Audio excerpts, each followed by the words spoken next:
முன்னாடி ஒரு நிகழ்ச்சியில எஸ்ஜே சூர்யா சொல்லுவார், அதாவது தமிழ் சினிமாவை பொறுத்த வரைக்கும் ஒரு டாப் 5 இடம் அப்படிங்கிறது எப்பவுமே இருக்கும். அதுல ஒரு 3 நடிகர்கள் எப்பவுமே அதுல 3ஆவது இடத்துக்குள்ளே இருப்பாங்க. ஸோ அவங்களுக்குள்ள போட்டி இருக்கும். ஆனா அந்த கடைசி 2 இருக்கு இல்லையா, 4th 5th பிளேஸ், அதுல சில ஆட்கள் உள்ள வந்துட்டு போவாங்க.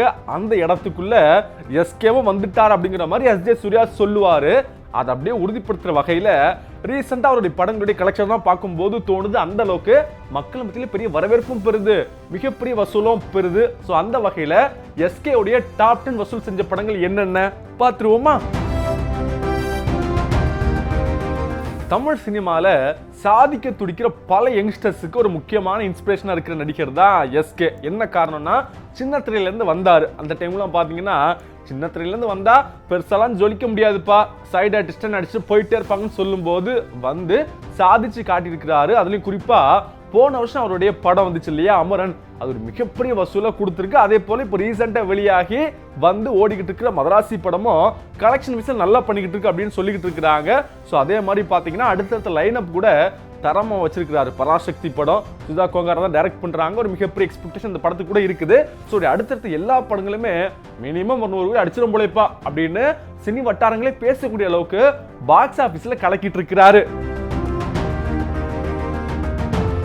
ஸோ அவருடைய டாப் 10 படங்கள்ல எல்லாருமே எதிர்பார்த்த மாதிரி ஃபர்ஸ்ட் இடத்துல இருக்கக்கூடிய படம் பார்த்தீங்கன்னா அமரன் தான். இந்த படம் பார்த்தீங்கன்னா கிட்டத்தட்ட 340 கோடி கலெக்ட் பண்ணியிருக்கு. எஸ்கே உடைய கரியர்லயே ஒரு மிகப்பெரிய கலெக்ஷன் தான் பார்க்கப்படுது. அதுல முக்கியமான விஷயம் அப்படின்னா, தமிழ்நாட்டில் மட்டுமே இந்த படத்துக்கு ஷேரு 100 கோடி வந்துச்சு அப்படின்னு சொல்றாங்க. இதெல்லாம் பார்க்குறப்ப அவர் எங்க போயிட்டு இருக்காரு அப்படின்னு தெரியுது. ஸோ இந்த லிஸ்ட்ல 2வது இருக்கக்கூடிய படம் என்னன்னு பார்த்தீங்க அப்படின்னா டான் தான். ஸோ சிபி சக்கரவர்த்தியோட இயக்கத்தில் வந்துச்சு. ஸோ இந்த படத்தப்ப தான் எஸ்ஜே சூர்யா ஒரு நிகழ்ச்சியில் சொல்லுவாரு. ஸோ அந்த வகையில் இந்த படம் பார்த்தீங்கன்னா 128+ கோடியை வசூல் பண்ணியிருக்கு. 3வது இடத்துல டாக்டர் படம் இருக்கு.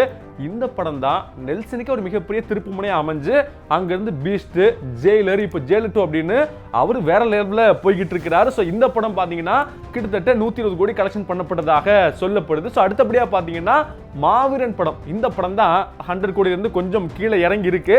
ஸோ இந்த படம் பார்த்தீங்கன்னா பெருசா கலெக்ஷனா போகலன்னா கூட மிகப்பெரிய பாசிட்டிவ் டாக்கா அமைஞ்சிச்சு. குறிப்பா ஒரு தரமான ரோல், நான் இந்த படத்துல செகண்ட் பார்ட் கூட நடிப்பேன் அப்படின்னு எஸ்கேவே சொல்லியிருக்கிறார். ஸோ இந்த படம் பார்த்தீங்கன்னா 89 கோடி வசூல் பண்ணியிருக்கு. ஸோ இந்த லிஸ்ட்ல அடுத்ததா பார்த்தீங்கன்னா வேலைக்காரன் படம் இருக்கு.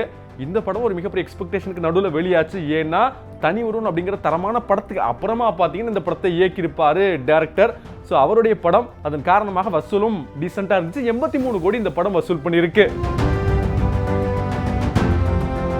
இந்த லிஸ்ட்ல அடுத்ததா இருக்கக்கூடிய படம் பாத்தீங்கன்னா அயலான் படம். இந்த படத்துக்கு ஒரு பெரிய எதிர்பார்ப்பு இருந்துச்சு. ஏன்னா ஒரு சயின்ஸ் ஃபிக்ஷன் படமா நடிச்சிருந்தாரு. பட் நினைச்ச அளவுக்கு இந்த படம் போகல. ஆனாலும் பாத்தீங்கன்னா 80 கோடி இந்த படம் கலெக்ட் பண்ணிருக்கு. ஸோ அடுத்ததா பாத்தீங்க அப்படின்னா இந்த படம் எல்லாருக்குமே ரொம்ப ஃபேவரட்டான படமா இருக்கும். ஏன்னா ஒரு பாய் நெக்ஸ்ட் டோர் அப்படிங்கிற ஒரு கனெக்ஷன் கொடுத்த படம் நம்ம வீட்டு பிள்ளை. இந்த படம் பாத்தீங்கன்னா கிட்டத்தட்ட 75 கோடிக்கு மேல கலெக்ட் பண்ணதாக சொல்லப்படுது. அடுத்தது பாத்தீங்கன்னா சீமா ராஜா படம் தான். வருத்தப்படாத வாலிபர் சங்க படத்துடைய காம்போ ஒன்னா சேருது அப்படிங்கிறப்ப ஒரு பெரிய எக்ஸ்பெக்டேஷன் இருந்துச்சு. சமந்தாலாம் வந்திருந்தாங்க. ஆனா நினைச்ச மாதிரி போலனா கூட கலெக்ஷனுக்கு எந்த பாதிப்பு இல்லைன்னு சொல்றாங்க. இந்த படம் பாத்தீங்கன்னா அந்த டைம்ல கிட்டத்தட்ட 60 கோடி கலெக்ஷன் பண்ணிருக்கு. ஸோ அடுத்ததா பார்த்தீங்கன்னா ரெமோ படம் இருக்கு. இந்த படம் வந்தப்போ இருந்த ஹைப் பார்த்தீங்கன்னா அவ்வளோ ஜாஸ்தியாச்சு. ஏன்னா ஒரு படத்துக்கு இவ்வளோ ப்ரொமோஷன் பண்ணுவாங்களா அப்படின்னு சினி வட்டாரங்களே ஆடி போயிருந்துச்சு. அந்த அளவுக்கு மிகப்பெரிய ப்ரொமோஷன் இந்த படத்துக்கு பண்ணப்பட்டுச்சு. ஸோ அந்த காலகட்டத்தில் இந்த படம் பார்த்தீங்கன்னா கிட்டத்தட்ட 60 கோடி கலெக்ஷன் பண்ணியிருக்கு. இந்த லிஸ்ட்ல ஒரு படத்தை தான் நான் சொல்லவே இல்லை. என்ன காரணம் அப்படின்னா அந்த படம் இன்னும் ஓடிக்கிட்டு இருக்கு. மதராசி கிட்டத்தட்ட 80 கோடியை தாண்டி இந்த படம் வசூல் பண்ணிட்டு இருக்கு அப்படின்னு சொல்லிட்டு இருக்கிறாங்க. கூடிய சீக்கிரமே இந்த படம் 100 கோடி கூட அடிக்கும் அப்படின்னு சொல்லிட்டு இருக்கிறாங்க. இன்னொன்னு, படத்துக்கு பாசிட்டிவ் நெகட்டிவ் அப்படின்னு கலவையான ரிவ்யூஸ் இருந்தா கூட வசூல் நல்லபடியா போயிட்டு இருக்குன்னு சொல்றாங்க. ஸோ போற பார்க்க பார்த்தா இந்த படம் கூட நல்லா வசூல் பண்ணும் அப்படின்னு சொல்லப்படுது. இந்த மாதிரி பாக்ஸ் ஆபீஸ் ரெக்கார்ட்ஸை வச்சுதான் எஸ்கேவை பல பேர் பாராட்டி பேசிக்கிட்டு இருக்காங்க. குறிப்பா ரஜினி, விஜய், அஜித், இவங்க 3 பேருக்கும் அடுத்து நல்ல ஓப்பனிங் இருக்கக்கூடிய ஒரு ஸ்டார். அதே மாதிரி பாத்தீங்கன்னா ஃபேமிலி என்டர்டெயின் பண்ணக்கூடிய ஒரு கிரௌடை இவரால் மட்டும்தான் புல் பண்ண முடியும் அப்படின்னு பாசிட்டிவா பேசிக்கிட்டு இருக்கிறாங்க. ஸோ போக போக விஜய் அந்த இடத்த விட்டு போயிட்டாரு, கண்ணை வர கொடுத்துட்டாரு.